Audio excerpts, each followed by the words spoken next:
para nosotros como institución educativa de nivel superior, es de suma importancia generar conocimiento. Pero cuando estamos generando conocimiento, también queremos compartirlos. Ustedes son nuestros socios para que nos podamos ver como un sistema integrado, el nivel medio con el nivel superior. El Centro de Investigaciones Educativas ha llevado a cabo un estudio que es sumamente interesante y por eso los hemos invitado. Nuestro propósito como institución de nivel superior es coadyuvar a la resolución de los problemas nacionales y regionales. Y qué mejor con ustedes, educadores comprometidos con su labor.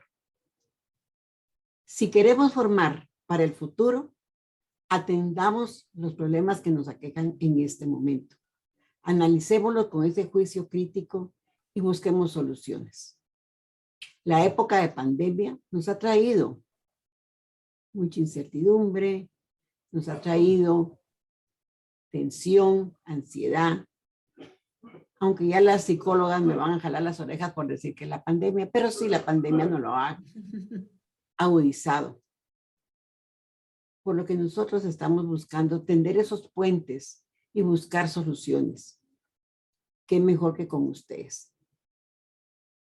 Hoy compartiremos los resultados de un estudio que lo verán, es de suma importancia, pero finalizaremos con un panel donde 3 expertas psicólogas nos darán claves para ver cómo lo podemos reducir esta ansiedad y esta tensión que tenemos. Así que muchísimas gracias. Ustedes son nuestros socios y como les decía hace un momento, buscamos cómo resolver con pensamiento crítico la problemática que tenemos. Muchísimas gracias por haber aceptado. Estamos a sus órdenes. Muchas gracias. Muchísimas gracias, Magíster de León, por las palabras de inauguración. Bienvenidas a todas aquellas personas que se han recién integrado a este evento virtual acerca de presentación de resultados y panel con expertas acerca de cómo está el bienestar emocional de los estudiantes y qué hacer al respecto. Como segundo punto, tengo el honor de presentar a la Magíster Anaide Cruz de Casasola. Ella es la jefe de investigaciones del Centro de Investigaciones Educativas de la Universidad del Valle de Guatemala. Adelante, Magíster Cruz, le escuchamos. Gracias a todos por su asistencia a este evento. Y de parte del Centro de Investigaciones Educativas, hoy les tengo el privilegio de presentarles lo que hicimos. Durante 20 años, más de 20 años, el Centro de Investigaciones Educativas ha evaluado a estudiantes en diferentes áreas, principalmente en instituciones privadas. Y es por eso que tenemos experiencia en notar ciertas tendencias, ciertos grupos de datos y cómo se presentan estos resultados en algunos momentos. Y como investigadores, tenemos esa curiosidad de indagar un poco más. Entonces, en este momento de pandemia y relacionando eso a evaluación, nos dimos a la tarea de profundizar un poco sobre los datos que tenemos, porque sabemos que la educación en sus modalidades de presentación ahora se ha evolucionado, ha cambiado, ha modificado, y a esto se une la evaluación, que también nosotros hemos optado y hemos visto la oportunidad de la evaluación virtual como parte del proceso o un aspecto más que contribuye al proceso educativo. Partiendo de esa premisa, nosotros nos hicimos la pregunta sobre cómo está el estado emocional de los estudiantes, porque en estos momentos, no solo con ese cambio educativo que se dio y dada la incertidumbre que muchas familias, instituciones educativas y el país en general ha estado viviendo, está presente en estos cambios y se han presentado procesos de duelo, no solo de familiares, de conocidos o de personas cercanas a nosotros, sino de los hábitos que teníamos, de las cosas y las tareas o actividades que hacíamos antes de la pandemia han cambiado. Y por eso es de nuestro interés presentar estos resultados, porque queremos discutir sobre el bienestar emocional pero sobre todo la capacidad de resiliencia de estos jóvenes, de cómo están enfrentando este momento. ¿Y qué fue lo que hicimos? Pues el área de consejería del CIE, que está liderado por mi colega Lisa María Rosell, ella da acompañamiento a través de la plataforma de evaluación EVEO, que es una plataforma donde incluye muchos tipos de pruebas para el acompañamiento psicopedagógico, y muchos de ustedes tal vez la han de conocer porque ella ha trabajado con ustedes, pero ella también se dio la tarea a ver estas tendencias y poner especial interés en los datos socioemocionales. Entonces, platicamos, hicimos este grupo de investigadores, ¿verdad? Colegiados para profundizar sobre esos datos. Vimos qué tipo de resultados teníamos, en qué grados podíamos trabajar.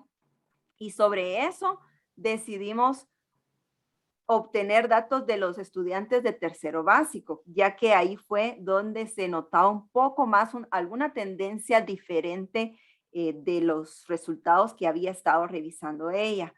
Estos datos corresponden a las instituciones, ¿verdad? Son suyos, ustedes son los dueños, y nos dimos a la tarea de pedirles, solicitarles ese permiso para que pudiéramos usar esos datos en este estudio pues, exploratorio de principal línea, y 8 de esas instituciones dijeron sí, les damos la autorización, y obtuvimos 200 casos o, ¿verdad?, estudiantes de tercero básico del año 2021, a los cuales entonces yo ya pude hacer algunas gráficas, hacer algunos análisis sobre las pruebas que nos interesaban, que fueron las pruebas de personalidad del cuestionario Big Five para niños y adolescentes, especialmente para la de tercero básico, y el cuestionario de competencia social, nos pusimos la atención en estas áreas que presento acá: la inestabilidad emocional y la apatía y la ansiedad. Sobre lo que vimos en los datos, y estábamos pues preocupados y también con interés de conocer un poco más, también hicimos algunas validaciones con expertos, orientadores o coordinadores de colegios para validar y confirmar que nuestras interpretaciones estaban en lo correcto y que esa era la tendencia de lo que también estaban experimentando los colegios.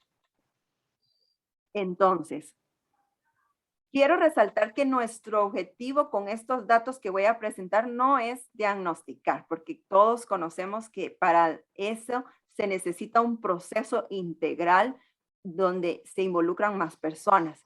También queremos resaltar que muchas de las características o rasgos, ¿verdad?, que vamos a mencionar son normalmente las que se presentan en los adolescentes, por ser esa etapa que están viviendo de cambios.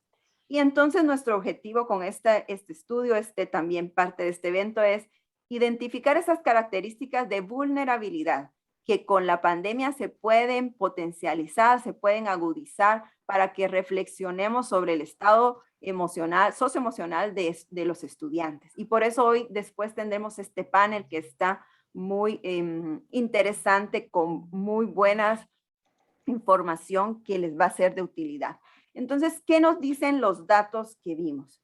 Los datos que vimos, y les voy a enseñar acá estas gráficas, nos dicen que en el área de inestabilidad emocional, casi la mitad de estos 200 estudiantes se encontraban en un nivel alto con respecto a este rasgo de la personalidad.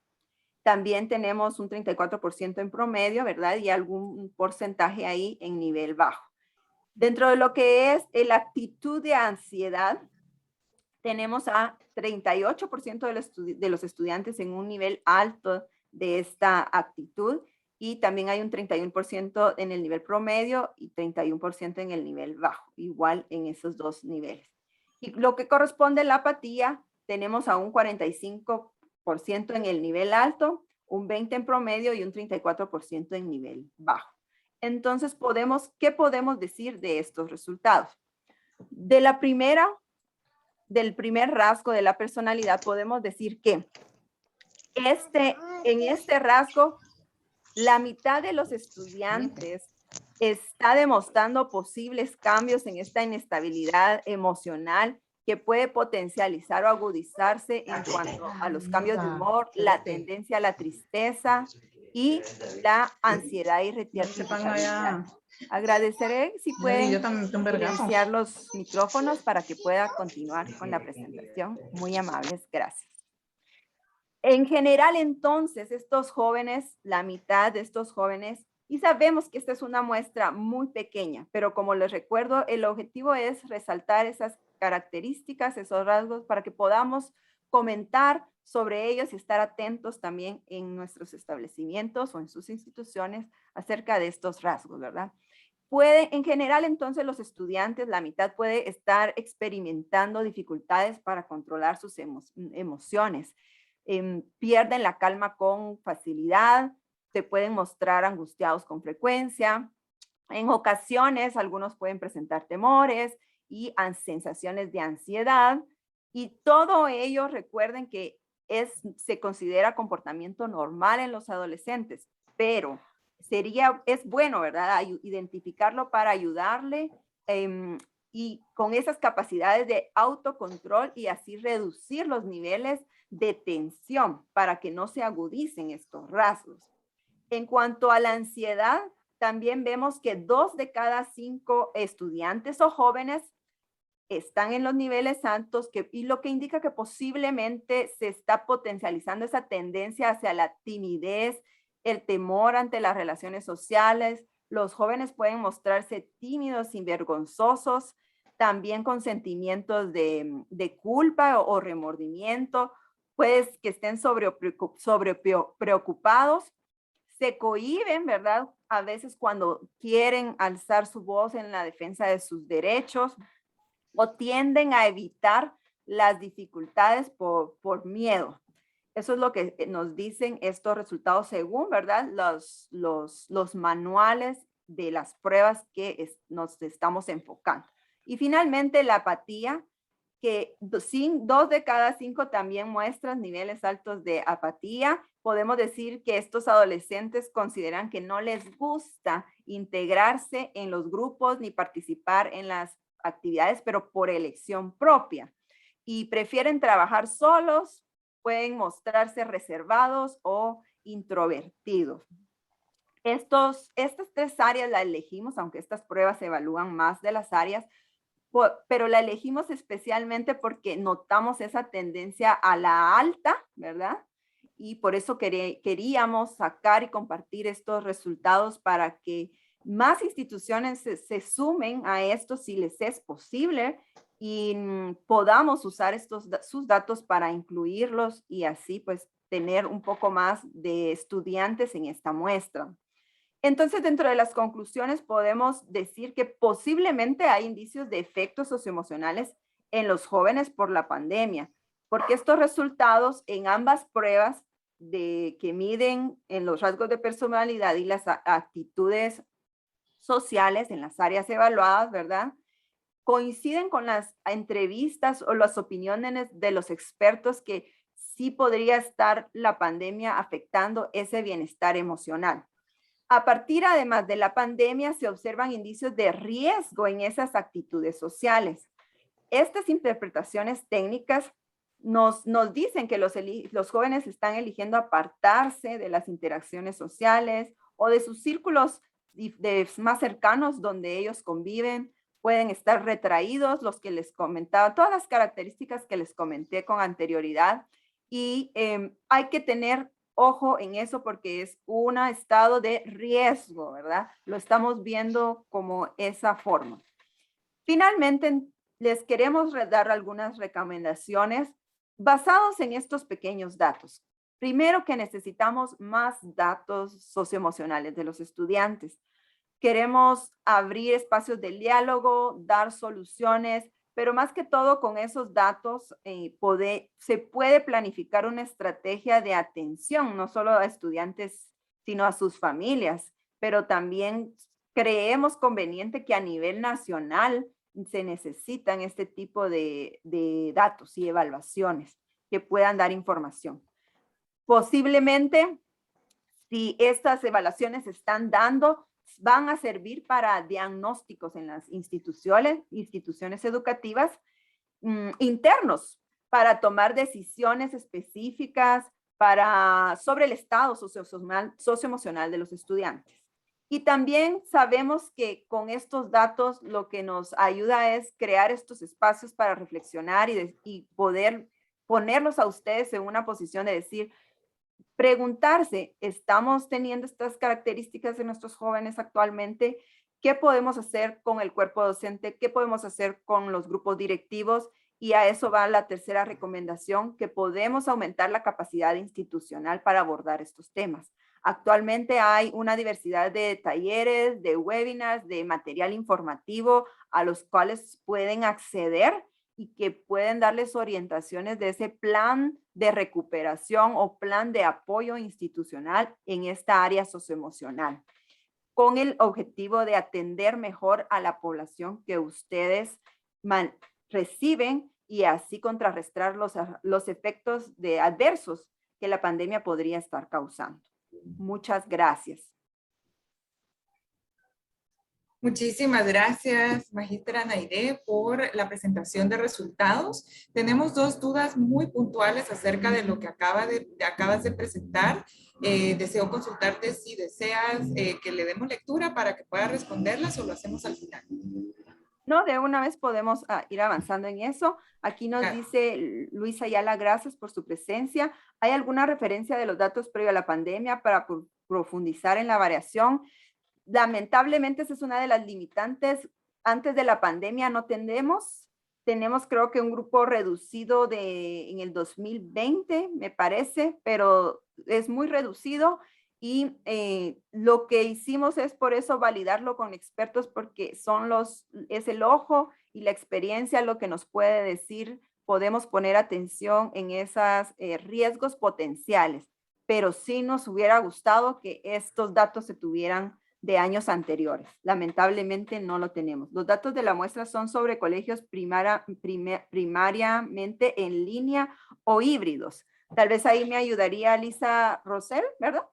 Sí, con mucho gusto. Sí, le comento al licenciado Luis que es de ambas poblaciones. Algunos ya tenían sistema híbrido y otros totalmente en línea. Muchísimas gracias, Ana.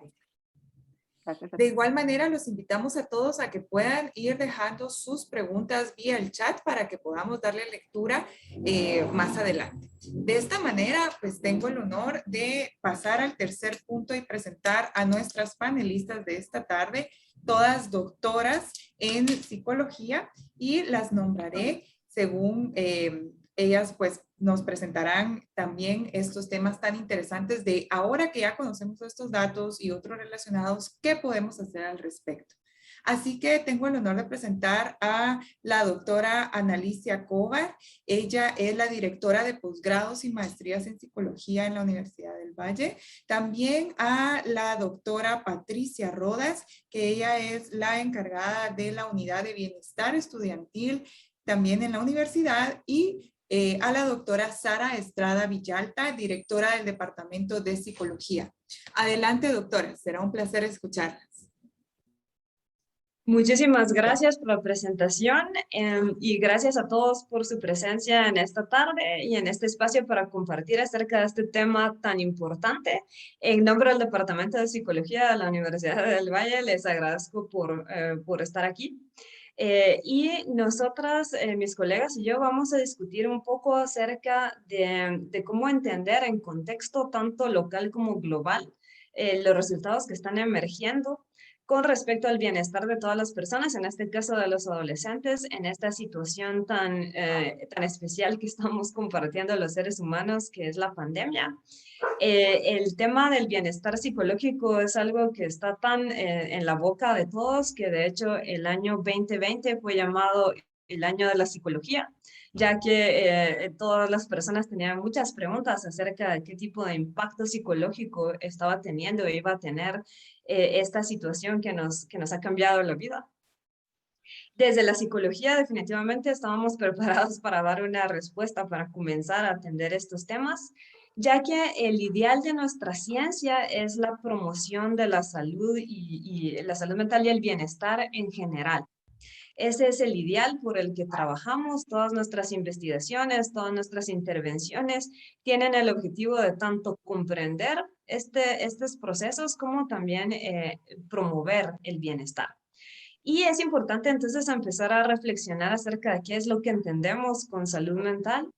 Y aquí nos guiamos con esta definición de la Organización Mundial de la Salud, que a mí siempre me ha parecido muy útil, ya que es una definición que muestra que la salud mental no solamente se refiere a la ausencia de trastornos, a la ausencia de síntomas, sino más bien nos referimos en forma más positiva a un estado de bienestar en el cual todas las personas puedan vivir alcanzando su propio potencial, es decir, cada vez mejorando y alcanzando nuevas metas, desarrollando habilidades, etcétera, que las personas puedan enfrentarse a los estreses normales de la vida y en este caso, claro, a los estreses anormales, como es esta situación de crisis por pandemia.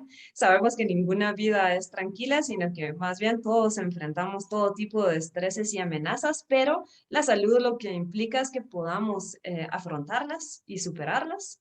También este concepto implica la capacidad de trabajar de manera productiva y algo que a mí siempre me ha parecido central, que podamos hacer también contribuciones con nuestra comunidad. Es decir, que tenemos que entender el bienestar como un concepto multidimensional. Es algo que no solamente existe adentro de las mentes individuales de las personas, sino más bien se manifiesta en su relación con la sociedad. Entonces, tomando en cuenta esta multidimensionalidad, cuando reflexionamos acerca de la pandemia y su impacto, nosotros hablamos de impactos psicosociales, precisamente porque tiene que ver con nuestra relación con la sociedad. Como ya platicamos, la pandemia, además del riesgo en sí biológico de la enfermedad en sí, lo que nos causó fue unos cambios que en algunos dominios de la vida han sido drásticos y no han regresado a la normalidad, en todo lo que tenía que ver con nuestras rutinas, nuestro estilo de vida. Las modalidades de trabajo y de aprendizaje cambiaron totalmente, con énfasis en todas las modalidades a distancia y comunicación mediada por la tecnología.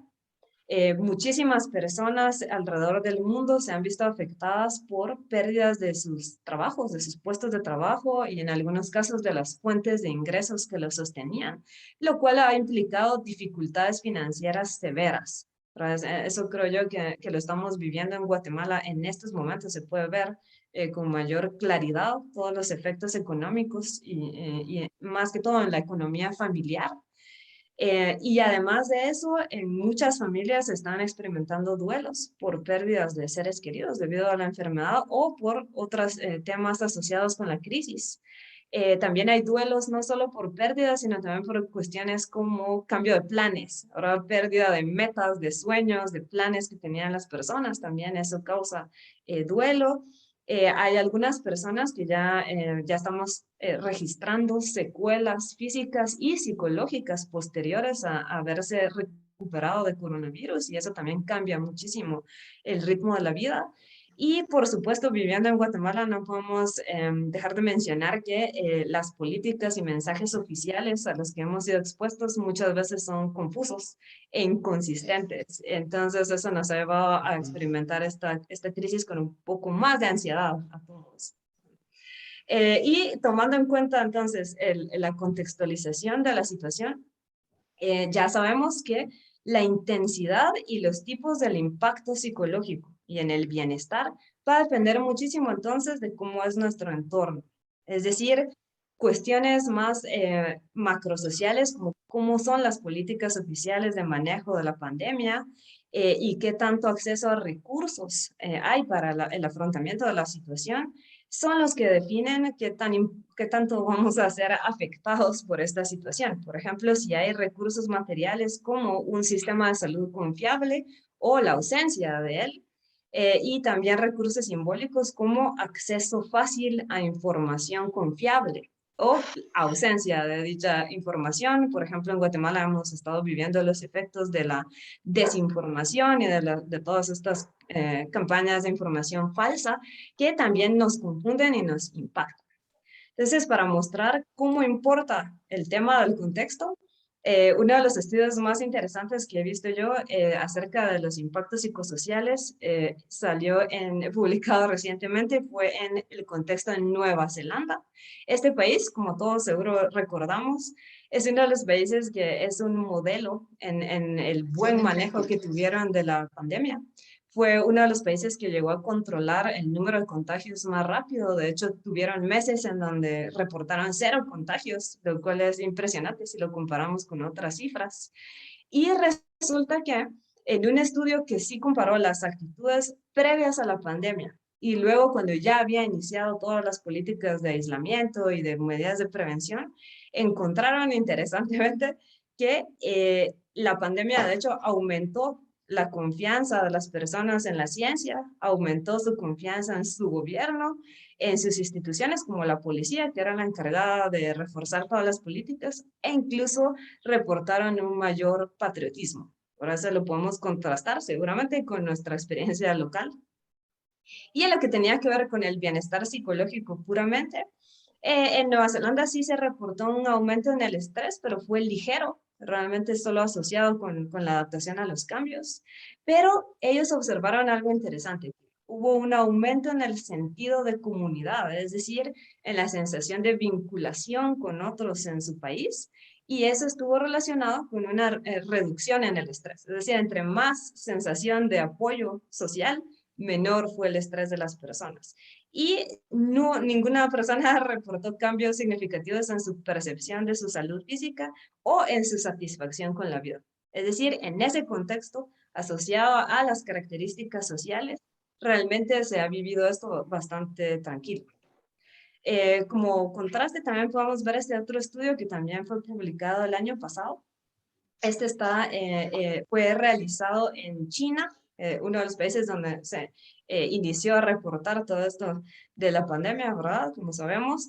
Y resulta que podemos volver a ver los resultados de la relación con la sociedad, en que aquí las personas sí reportaron varios síntomas de malestar. Por ejemplo, cuando tenían que hacer cuarentena, lo que reportaron es que se sentían discriminados, estresados e intranquilos. Y empezaron a reportar también síntomas depresivos. Estos eran estudiantes universitarios, jóvenes también, ¿no? Pero resulta que cuando estaban explorando qué tipo de factores aumentaban ese malestar, encontraron que entre más discriminación percibían por estar en cuarentena, entonces mayor intranquilidad, ¿verdad? Lo cual otra vez nos ilustra que lo importante es cómo son las estructuras sociales, ¿verdad? Es decir, el impacto no se vive solo por algo interno, sino tiene que ver con la sociedad. Ya más enfocados en la población de interés para este panel de hoy, un estudio que acaba de salir, recientemente publicado, con población de niños y adolescentes, utilizando 102 estudios. Ya en este momento histórico ya contamos con una infinidad de estudios psicológicos respecto a los impactos de la pandemia. Y este equipo hizo una revisión sistemática de 102 estudios, incluyendo países como China, India, Estados Unidos, y encontraron efectivamente números parecidos a los que se reportaron en estos datos guatemaltecos. Aproximadamente entre el 10 y el 30% de los adolescentes y niños mostraron síntomas de ansiedad y depresión. No necesariamente un diagnóstico clínico de ansiedad y depresión, pero sí síntomas. Y esto estuvo muy relacionado con estos factores. Entre más estresados percibían a sus padres, mayor ansiedad. Entre más hábitos de sedentarismo, también mayor ansiedad. Entre más pasaban tiempo usando dispositivos tecnológicos, también eso afectaba, y mayor temor de contagio. Estos eran los factores que predecían el malestar. También se observó una reducción en la calidad del sueño, que por supuesto está relacionada con estos factores, ¿verdad? Pero lo interesante aquí es que estamos hablando de que solamente el 30% fue el número máximo reportado, ¿verdad? Lo interesante de esta revisión sistemática es que observaron que la mayoría de los niños y adolescentes reportaron comportamientos de afrontamiento positivo. Es decir, los niños y adolescentes son muy capaces de esto que llamamos resiliencia, perdón, de adaptar sus impulsos creativos a buscar formas de adaptarse, ¿verdad? En este caso, ahora cosas como ahora las fiestas virtuales, la comunicación social con otros a través de sus dispositivos, nuevos juegos, nuevos deportes adentro de sus casas, etcétera. Entonces, esta revisión realmente nos da la esperanza de que siempre y cuando las condiciones estén correctas, los niños y adolescentes se van a enfrentar positivamente a esta situación. Entonces, ahora voy a darle la palabra a mis colegas, quienes van a hablar acerca de mayores consideraciones un poquito más enfocadas a las poblaciones estudiantiles que nos convocan el día de hoy. Muchas gracias. Gracias, Sara. Buenas tardes. Yo hablaré un poquito de lo que son esas consideraciones especiales para las poblaciones estudiantiles. Siguiente. Entonces aquí lo que encontramos, y lo vemos también desde la práctica clínica, que es también otro escenario en el que trabajamos, algunas de nosotras, es que lo que reportaban los estudiantes es que no podían ver a sus amigos. También, y cuando decimos no ver, era físicamente, ¿verdad? Porque ellos se conectaban, tenían sus clases, hacían actividades grupales, virtuales, pero no era lo mismo, no tenían ese contacto con su grupo de amigos, aún en el área donde vivían, teníamos prohibido pues relacionarnos con otras familias. Entonces ni siquiera en los condominios o en los apartamentos donde estaban estos chicos podían ver a sus amigos y tener ese contacto físico, ¿verdad? También se cancelaron todas las actividades extracurriculares, que es otro medio de socialización. No hubo ninguna actividad extracurricular, prohibidas totalmente. Los deportes cancelados, que es otra forma de socializar. Las reuniones sociales nulas, ¿verdad? Con la familia, y el trabajo fue puramente individual. Cuando hablamos de la socialización, recordemos que el colegio, la escuela, es un lugar donde ellos aprenden esas destrezas sociales, y a futuro vamos a tener que reconsiderar cómo regresan los chicos cuando ya estemos presencialmente, cómo van a estar ellos en esa socialización. Se quedaron estancadas esas destrezas de socialización, se desarrollaron pobremente. Va a ser un tema interesante para los colegios, para las universidades y para todas las instituciones grupales. Siguiente. Cambios en la familia. También hubo cambios en la familia. Para las familias, y me refiero aquí en Guatemala, ¿verdad? Fue difícil concentrarse en otra cosa que no fuera la supervivencia. Entonces, cada familia estaba pendiente de tener lo necesario de esa supervivencia, de proporcionar ese entorno de aprendizaje ideal también, porque fue un reto, fue brusco. Un 13 de marzo ya teníamos que estar con una logística diferente de estudio, de hogar, atendiendo las necesidades de los hijos. Entonces, para la familia fue un reto pues muy brusco, y tenían que hacerlo para continuar, porque ese es otro tema. Como familia, como personas, teníamos que continuar, no podíamos estancarnos, teníamos que ajustar todos los recursos, toda la situación, lo que nos pedía la situación, y avanzar. También se tuvo que trabajar una distribución de espacio físico, quienes tenían 3 hijos, 4 hijos, compartir equipo, uso de tecnología, ese acompañamiento y trabajo paralelo. Quienes hicieron home office, trabajaron en casa, tenían que hacer sus actividades, su trabajo, pero también la supervisión de todos estos hijos, todos los chicos que estaban en casa recibiendo sus clases. Y tal vez los adolescentes fueron, o los universitarios, o los de bachillerato, quizá fueron los que no experimentaron tanto estrés en esta situación.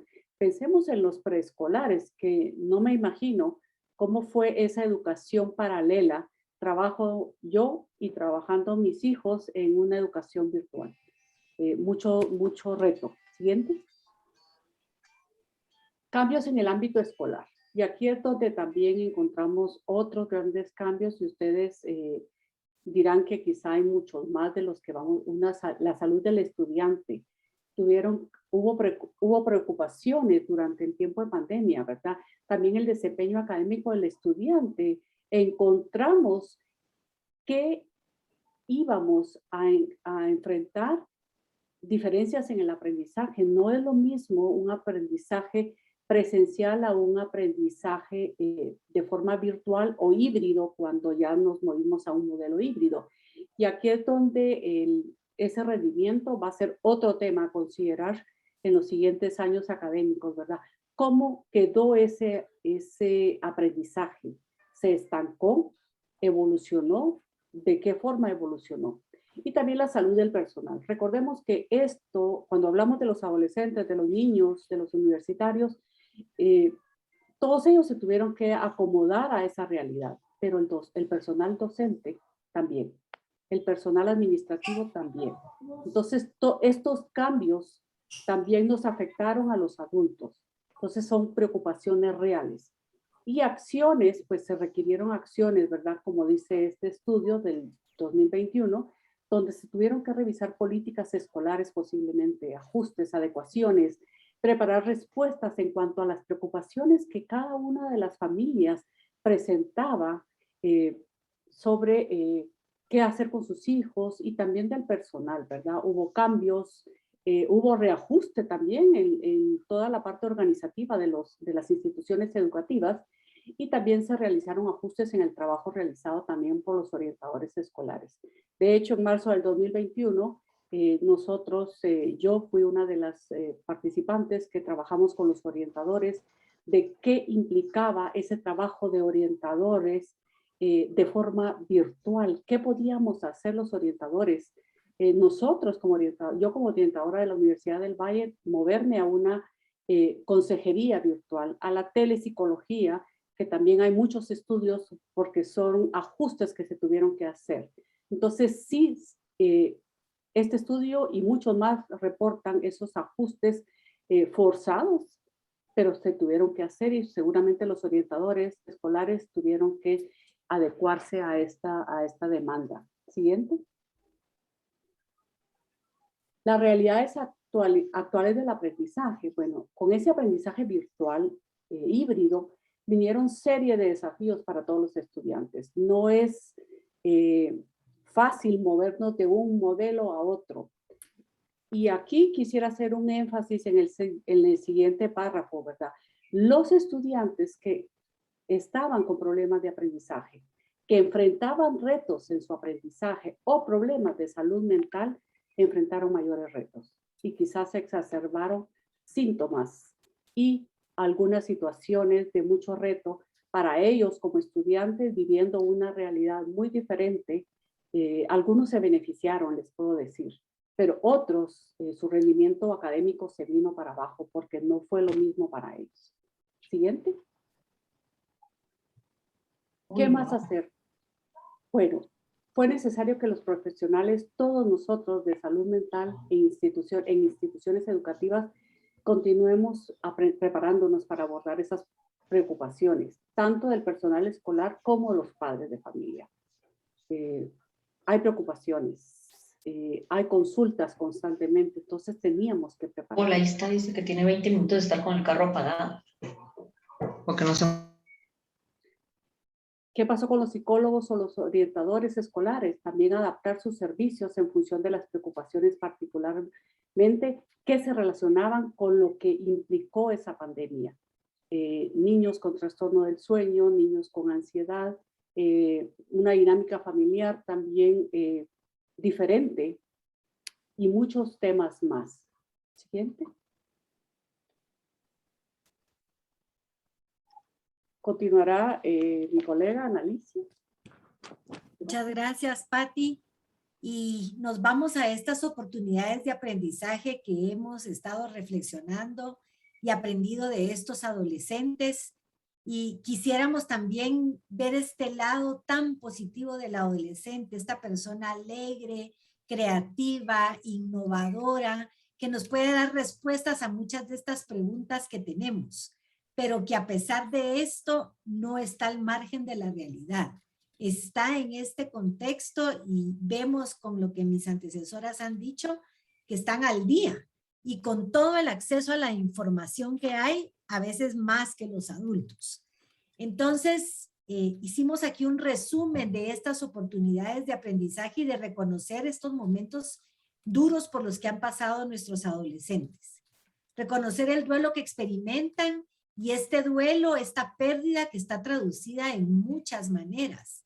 Pérdida de rutinas, pérdida de todo este contacto social, pérdida de seres queridos, pérdida de estar en contacto con las familias, pérdida de esos hábitos que tenían después del colegio, de ir a hacer el deporte, de pertenecer a una academia de baile.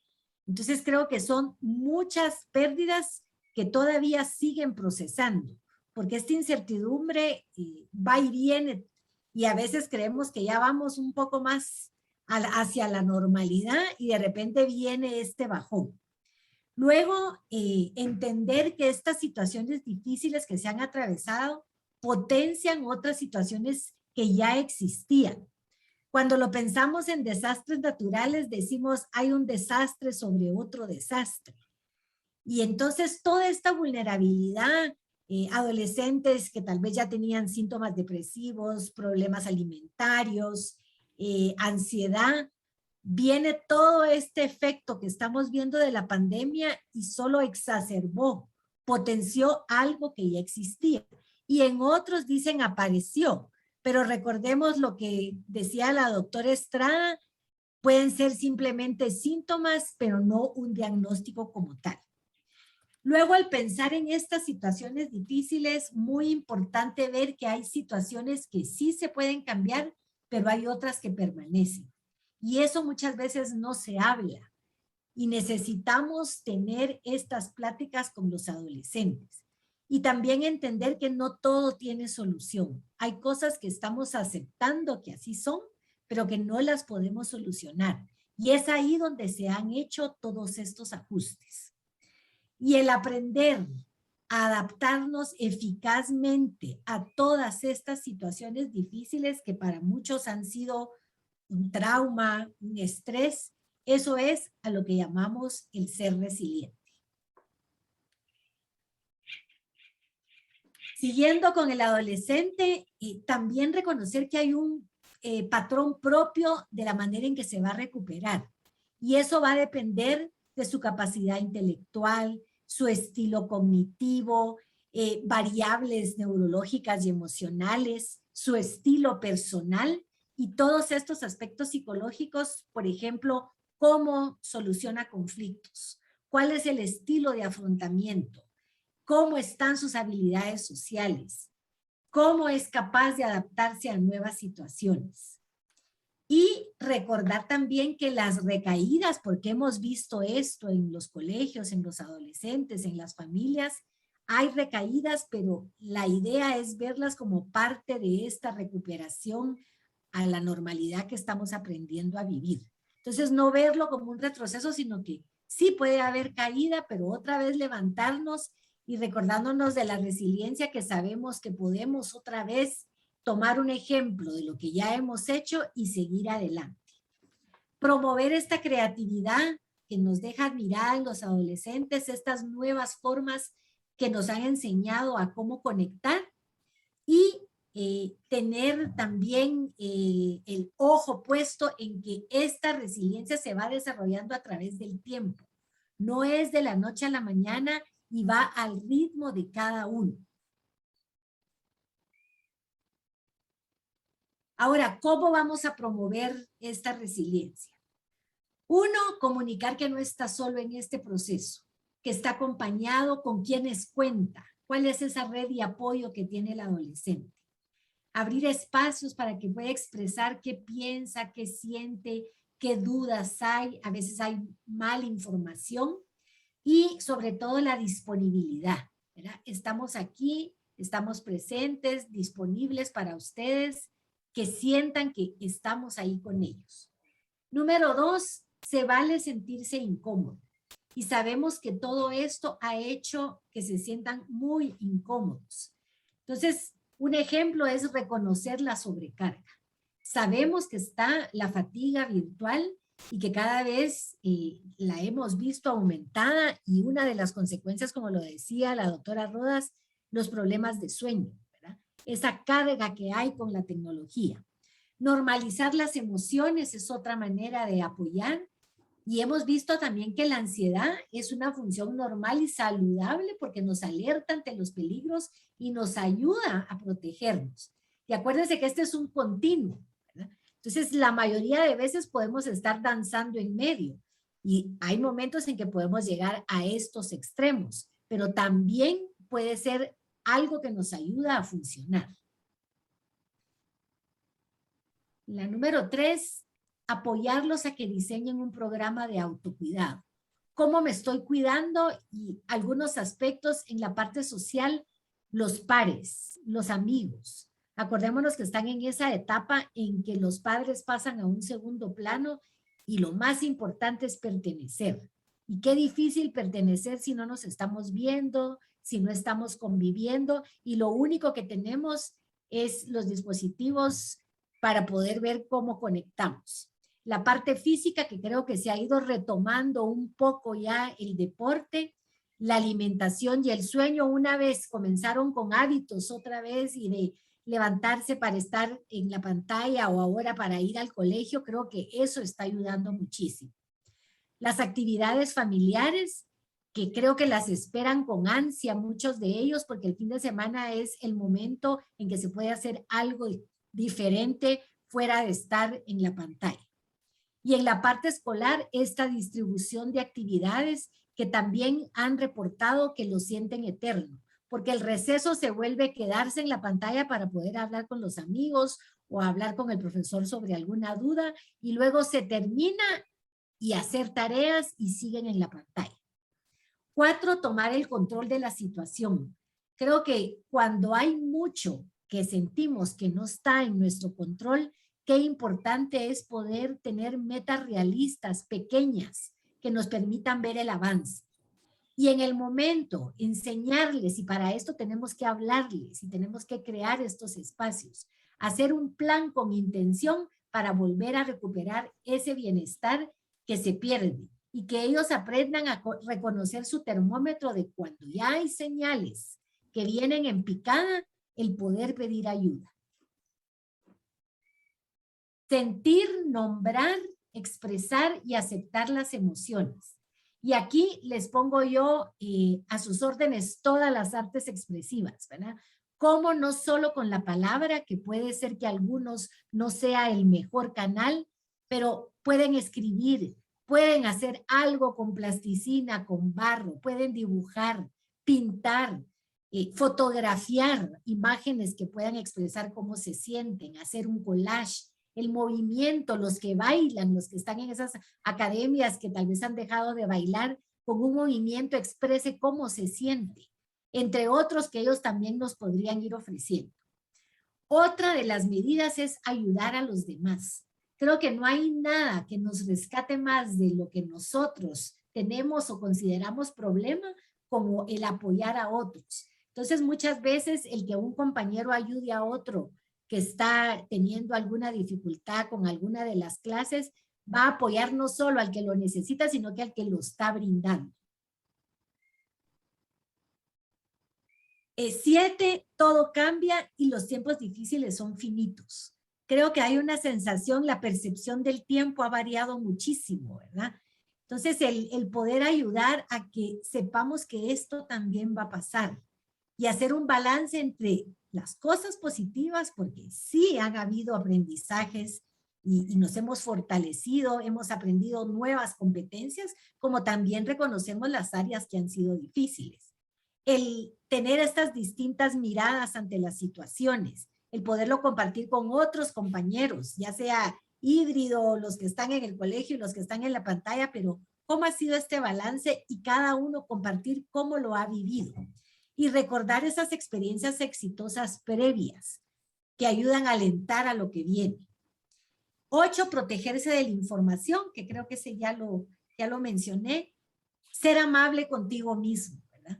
¿Cómo en resumen podemos apoyar para que se recuerden de cuidarse, de pedir ayuda? Están los orientadores, está la coordinación, aparte de las familias, pero que se recuerden que sí pueden pedir ayuda aunque no estén yendo al colegio, que se les puede atender virtualmente y eso también puede ser una red de apoyo que tal vez algunos han olvidado. Preguntar dudas y que se resuelvan. Y creo que reconocer lo valiente que es ser vulnerable y exponerse y mostrarse tal cual están sintiendo. Como recomendaciones generales, hicimos unas generales, unas para el ámbito escolar, para padres, y ya vamos terminando. Promover estas relaciones positivas para la cooperación, porque estamos hablando en este marco general que todos necesitamos de todos y es el dejar el yo para volverse nosotros. Creo que eso ha sido uno de los grandes aprendizajes en esto. Enfatizar las redes sociales de apoyo mutuo que va unido a esto, participar en esa concientización y también ese miedo que hay del estigma y de la discriminación. Si yo cuento que a mi papá le dio COVID o que en mi casa mi hermano tuvo COVID o que yo tuve COVID, eso también ha afectado muchísimo en el ámbito escolar. Promover estas distintas formas de apoyo psicológico y esta colaboración definitivamente multidisciplinaria y el preocuparnos de cómo resolver entre todos, que creo que es lo que estamos haciendo hoy. Esto es un ejemplo, unirnos, unir fuerzas. Enfatizar este desarrollo de la resiliencia comunitariamente. Cuando hablamos del ambiente escolar, estamos hablando de docentes, de padres de familia, de estudiantes, del personal administrativo, personal de mantenimiento. Es un ambiente total. Entonces, ¿cómo lo podemos promover a ese nivel? Y también reconocer y trabajar en esa reducción de estas desigualdades sociales y ver que no todos tenemos las mismas oportunidades, no todos estamos en los mismos lugares de privilegio que nos permiten tal vez hablar y tener la oportunidad de lo que hoy estamos presentando. Muchas gracias y dejo a la doctora Rodas para que continúe.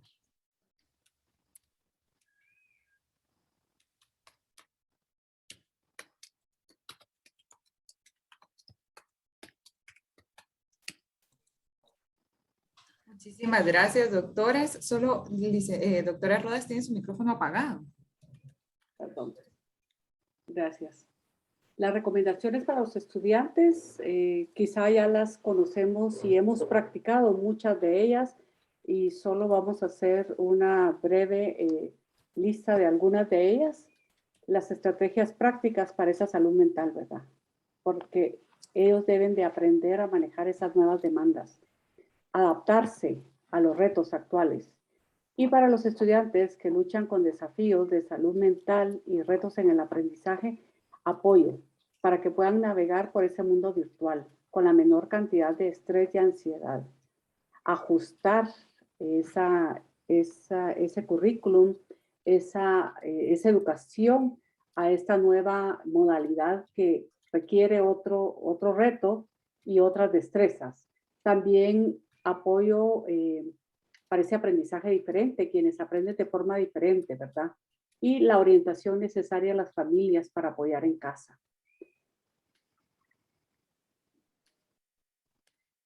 La siguiente. Y para los padres, cosas que seguramente ustedes ya las han hecho con sus familias, el que los padres apoyen con minimizar distracciones, promover hábitos de estudio. Ya tenían hábitos de estudio, pues seguir con las rutinas, ¿verdad? Uno de los mayores retos que han encontrado los estudiantes es el que el horario no debe ser el mismo, creen, porque están en casa. Entonces sí es importante esos hábitos de estudio, ese manejo del tiempo, tener un horario, una buena conexión de internet que es ideal, aunque a veces no es tan fácil. Practicar la privacidad, ¿verdad? Como los padres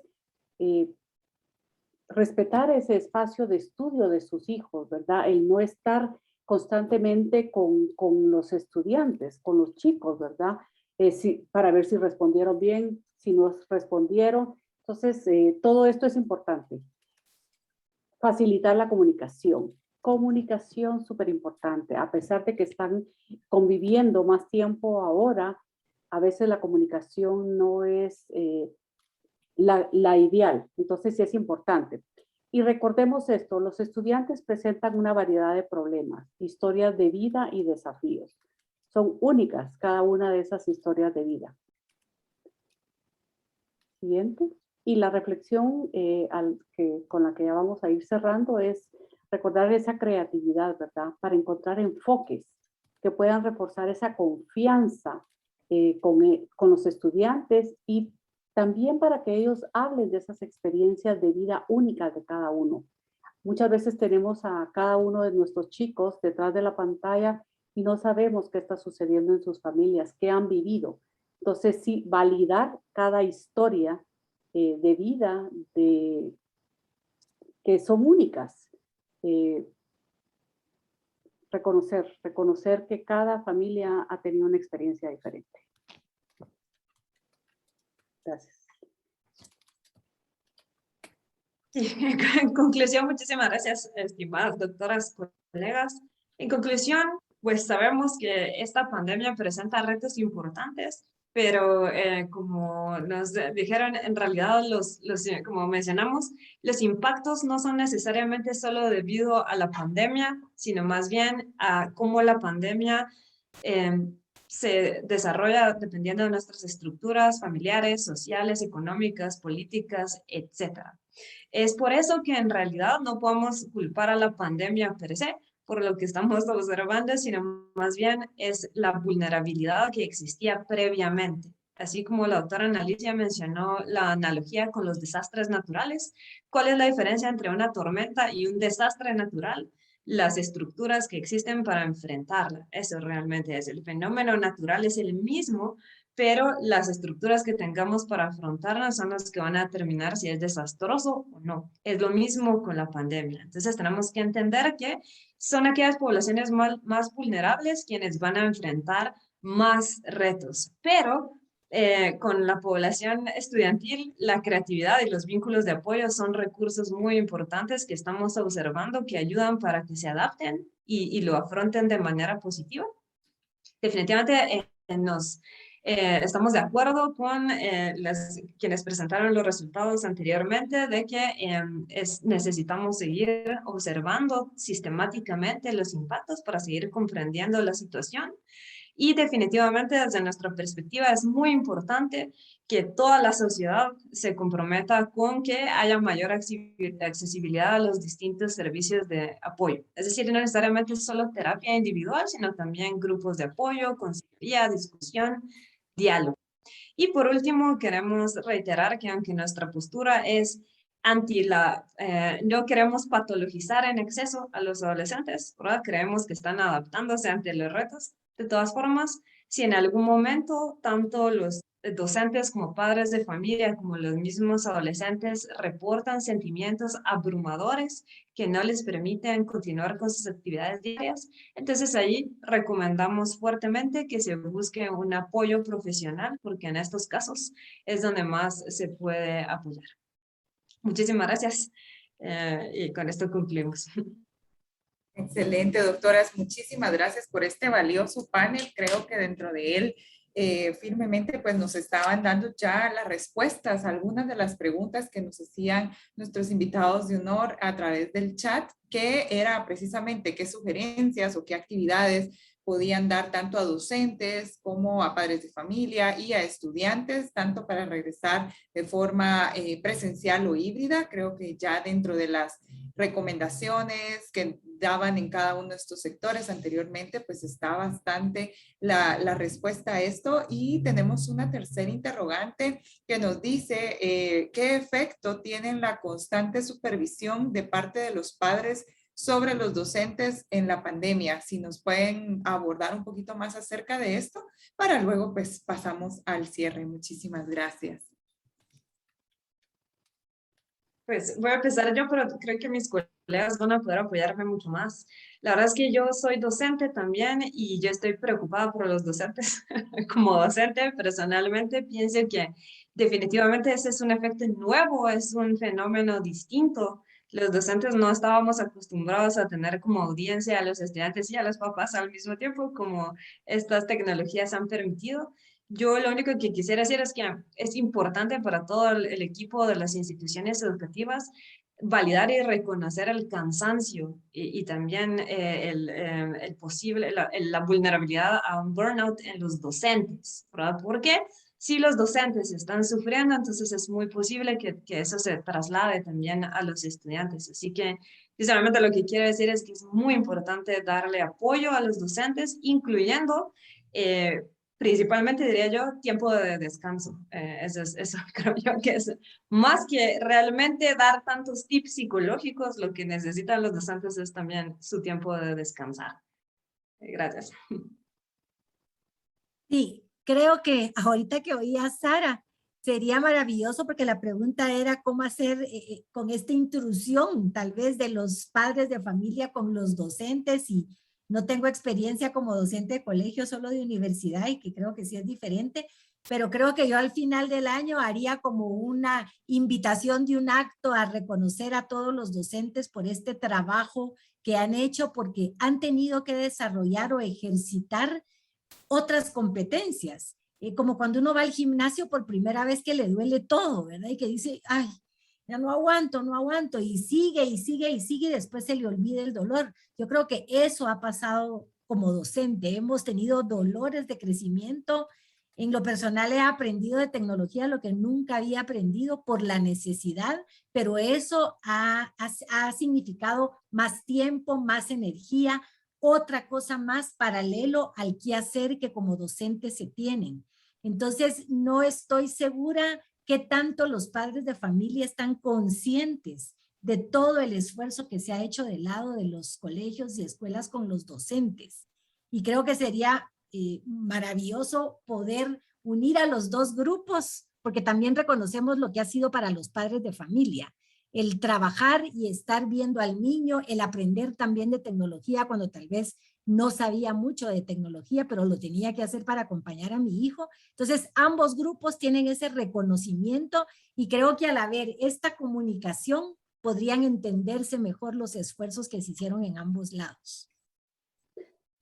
Sí, yo solo agregaría, Lisa, el que recordemos que esta es una comunidad escolar donde hay varias partes y todas las partes se movieron. Entonces, dirección, coordinaciones, docentes, todo el equipo de servicio también en las instituciones educativas. Entonces, como validar la experiencia que cada una de estas partes ha tenido que enfrentar. Y también trabajar como en esa cultura de cooperación. Este es un trabajo colaborativo, es donde todos cooperamos. Y eventualmente poner límites también. Límites todos para que también cuidemos nuestra salud y bienestar. Gracias.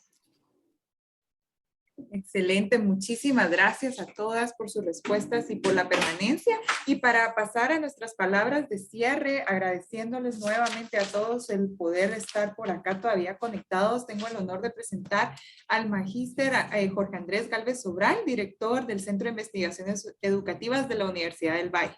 Adelante, magíster Sobral, le escuchamos.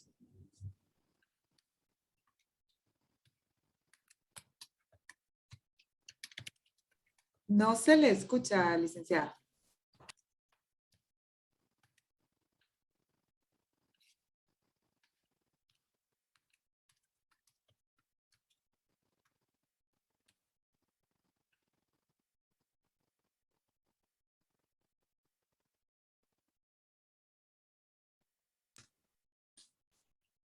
No, licenciado Andrés, no se escucha. Tal vez si prueba a desconectar sus audífonos.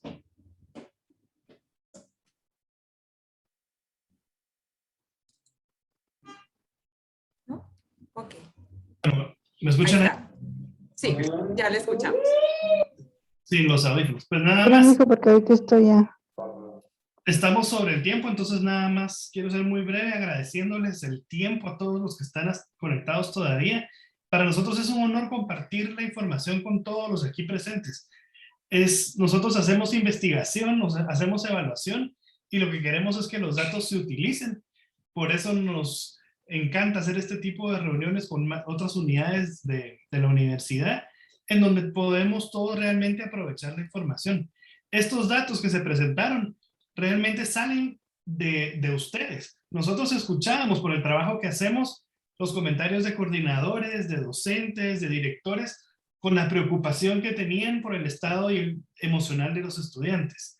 Entonces apareció ahí la iniciativa de Lisa María de buscar en nuestros datos si había algo que los respaldara esa preocupación que se escuchaba. Y ahí es donde la encontramos y por eso se publicó y ha tenido cierto efecto. Contarles también que en lo interno de la universidad se está viendo la estrategia que vamos a utilizar para atender a los estudiantes que van a ingresar el próximo ciclo escolar. Y los invitamos a todos que lo consideren también, porque todo lo que platicamos el día de hoy, al final de cuentas, puede llegar a tener repercusiones si es que no se atienden a tiempo. Así que muchísimas gracias a todos. En nombre de la universidad, les agradecemos y les deseamos una feliz tarde. Muchísimas gracias a todos, que tengan una feliz tarde. De esta manera damos por cerrado el evento virtual, cómo está el bienestar emocional de los estudiantes y qué hacemos al respecto. Seguimos en contacto. Nos vemos.